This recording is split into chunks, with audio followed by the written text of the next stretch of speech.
carbamates bind reversibly, so there is no aging.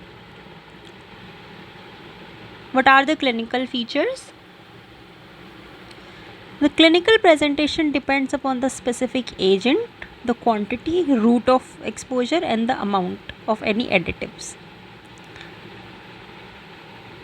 They are very variable, and 4 clinical syndromes are described following OP exposure.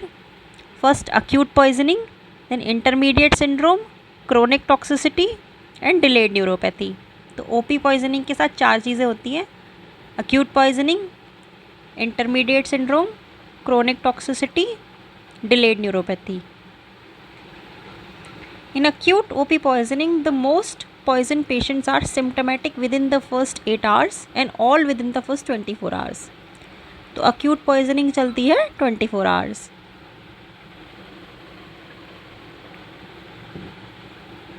Malathion में there is local skin irritation and wheezing without any systemic absorption. Acute OP poisoning result in CNS, muscarinic, nicotinic and somatic motor manifestation. What are these manifestations? So these can be remembered by a mnemonic, which is sludge or dumbbells. Sludge salivation, lacrimation, urination, defecation, GI pain, emesis, है ना. और dumbbell से करोगे तो defecation, urination, miosis, bradycardia, bronchorrhoea, bronchospasm. D से the thing is that all these 3, bradycardia, bronchoria and bronchospasm, can kill the patient. Rest symptoms are uncomfortable but they won't kill you. Then emesis, lacrimation, salivation. What are the killer B? Killer B's are bradycardia, bronchoria, bronchospasm. These were the muscarinic symptoms of the OP poison. What will be the nicotinic effects of OP cholinesterase inhibition? Nicotinic effects are your more kind of like a muscle activity, है ना. There will be muscle contractions, cramps and then weakness. Initially there will be muscle contractions and later paralysis will be there, weakness like diaphragm weakness. Then there can be mydriasis and pallor, tachycardia, hypertension. So nicotinic is kind of like a more active, a transient hyperactive thing. Mydriasis, tachycardia, muscle fasciculations, contractions, cramps, etc. What are the CNS effect of cholinesterase inhibition? So increase acetylcholine,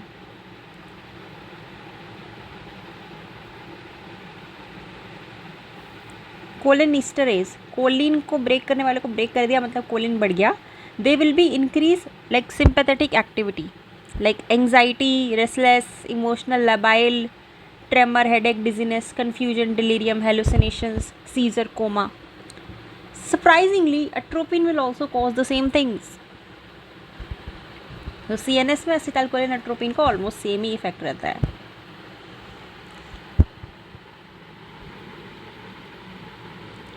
The intermediate syndrome occurs 1 to 5 days after an OP poisoning. Intermediate syndrome occurs 1 to 5 days after an OP poisoning, is reported in 40% of the patients after ingestion. Clinical features are paralysis of your neck flexor muscle, तो patient yes नहीं कर पाएगा. Muscles innervated by the cranial nerves, bulbar palsy, proximal limb weakness and respiratory muscles. So bulbar palsy, proximal weakness and respiratory weakness with neck flexor weakness. But neck flexion is a passive thing, right? Gravity dependent. Anyway, symptoms or sign of cholinergic excess are absent in this syndrome. So you won't find dumbbells. EMG may assist in making the diagnosis. Aggressive early antidote therapy and supportive measures may be used to increase the severity, reduce the severity within this symptom. Symptom resolved within 7 days. Chronic toxicity is seen primarily in agriculture workers with daily exposure. It presents as symmetrical sensorimotor axonopathy. This mixed sensorimotor syndrome may begin with leg cramps and progress to weakness and paralysis mimicking GBS. Then OP-induced delayed neuropathy, it is characterized by cognitive dysfunction, impaired memory, mood changes, autonomic dysfunction. Peripheral neuropathy and extrapyramidal signs.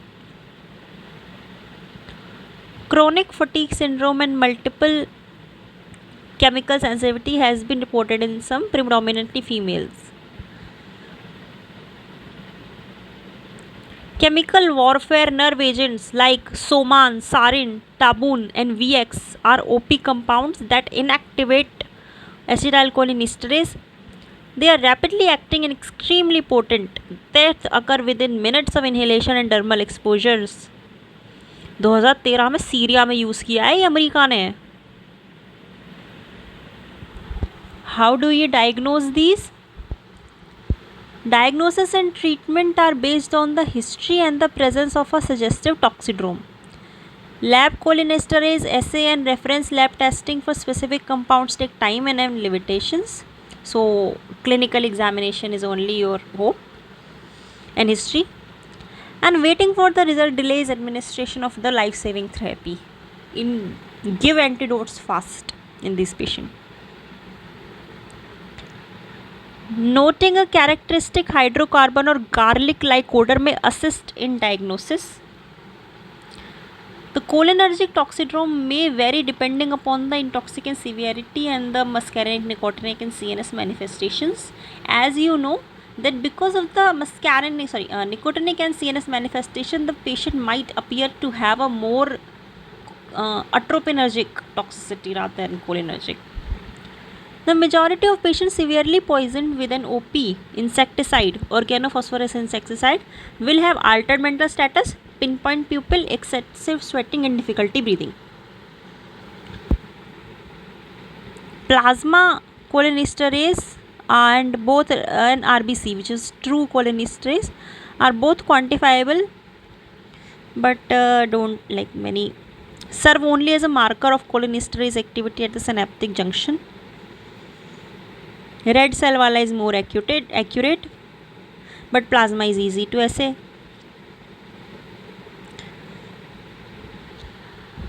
There is no standardization of these values also.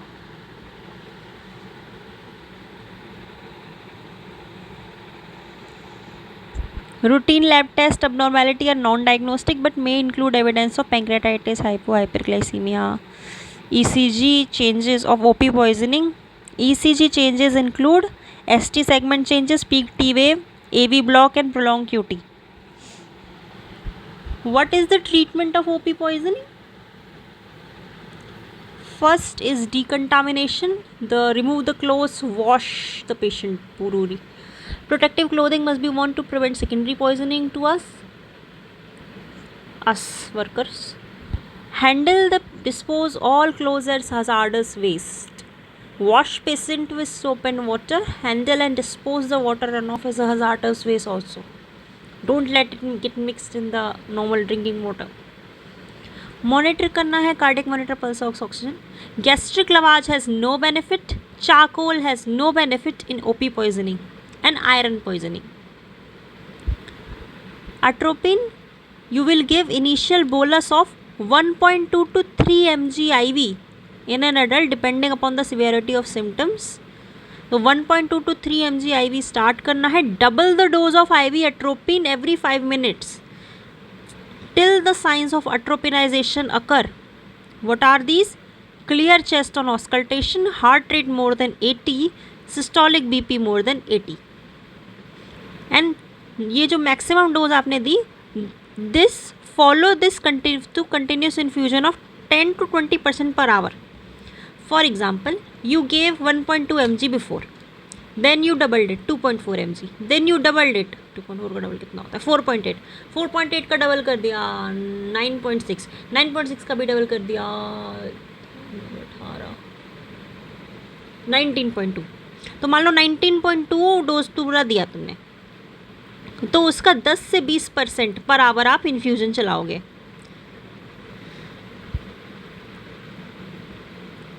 Typical infusion rates vary from 0.4 to 4 mg per hour in adults. And adjust infusion rates to maintain adequate atropinization and avoid atropine toxicity, which are your absent bowel sounds, hyperthermia and delirium. Then second is PAM, pralidoxim. Give ASAP. May be given 24 to 48 hours after exposure, because as you know, once the aging occurs, the PAM is useless. So give it fast before the acetylcholinesterase binds to the OP poison. Dose is 30 milligram per kg bolus and 30 mg per kg IV bolus in adults. बच्चों में 30 mg per kg up to 1 gram दे सकते हैं.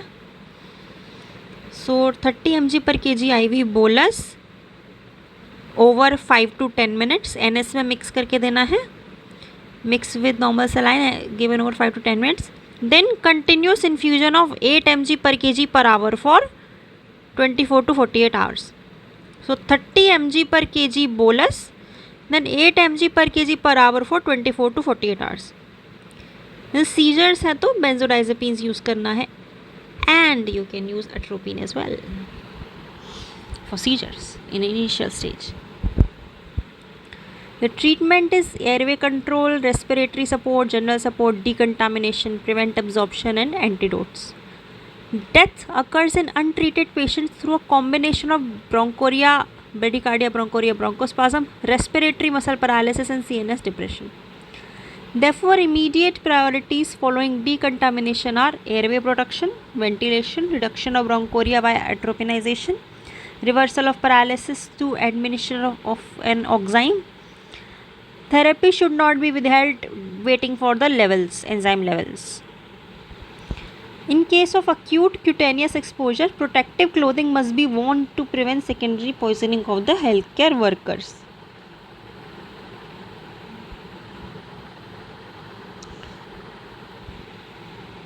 And when you are intubating,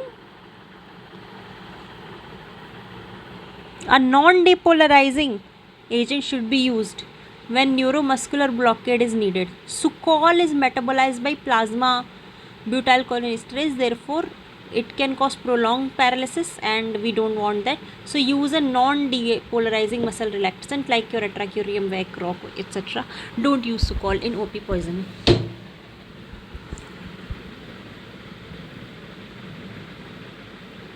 अट्रोपिन use करना है.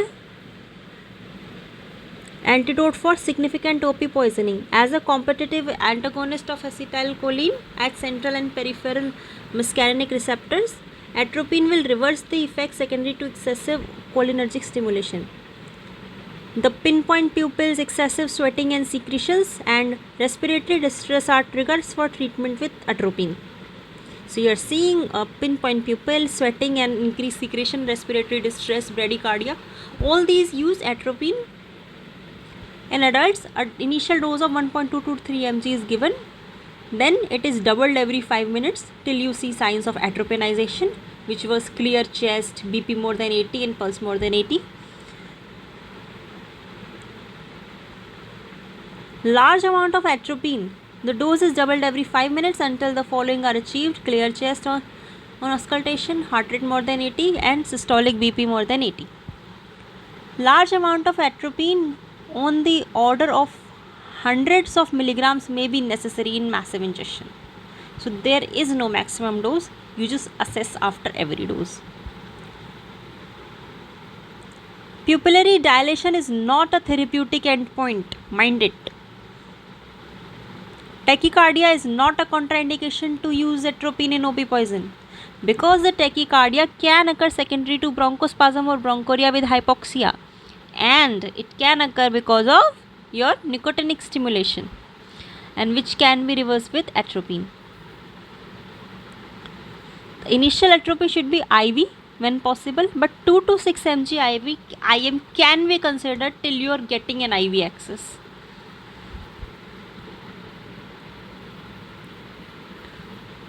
Once the effective atropinization has occurred, use 10 to 20% of that per hour as infusion.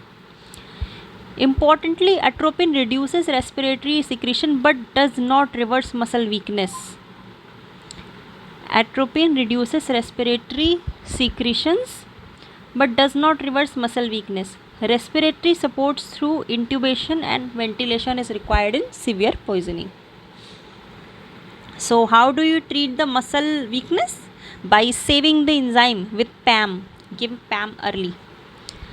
Glycopyrrolate, an alternative anticholinergic agent that does not produce CNS toxicity, may be used. क्योंकि glycopyrrolate does not produce the delirium which we were worried with atropine, but it also reduces the secretion.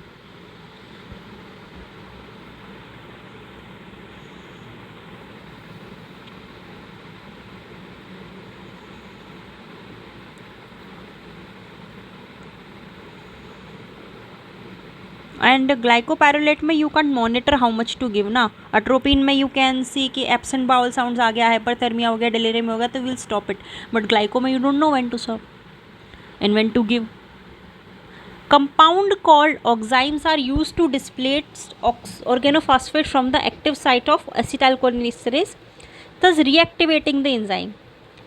PAM, pralidoxime, is a oxime in common use and ameliorates muscarinic, nicotinic and CNS symptoms. Importantly, pralidoxime reverses muscle paralysis if it is given early, before aging occurs. And it is important that PAM to be administered ASAP before permanent and irreversible aging occurs. It can be used even 24 to 48 hours after exposures. PAM dose is 30 mg per kg IV bolus, then 8 mg per kg per hour infusion.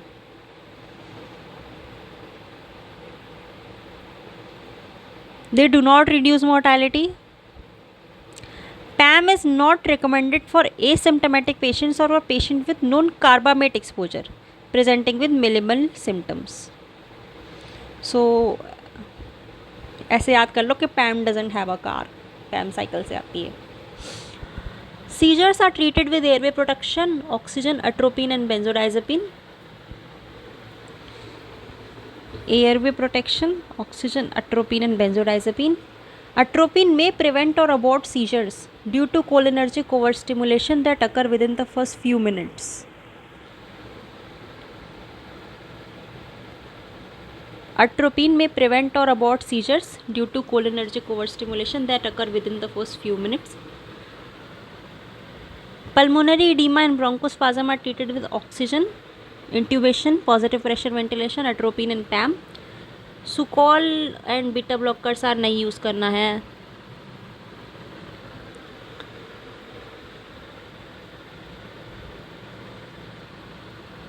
Disposition follow up कैसे करेंगे? Minimal exposure may require only decontamination and 6 to 8 hours of observation in the ED to detect delayed effects. Re-exposure should be avoided because sequential exposures can result in cumulative toxicity. Patient returning to work should be limited from further exposures. Admission to the ICU is necessary for significant poisonings. Most patients respond to pralidoxime therapy with an increase in acetylcholinesterase level within 48 hours. Most patients respond to PAM therapy if you give PAM within 48 hours of ingestion. If there is no post-hypoxic brain damage and the patient is treated early, symptomatic recovery occurs in 10 days. If toxins are fat soluble, patients may be symptomatic for prolonged period and require continuous PAM infusion. During this period, when you are waiting for the new enzyme to form, supportive care and respiratory support is required. The end point of therapy is determined by the absence of sign and symptom on withholding of PAM. If you stop PAM, the patient should be asymptomatic. Then only you will discharge the patient.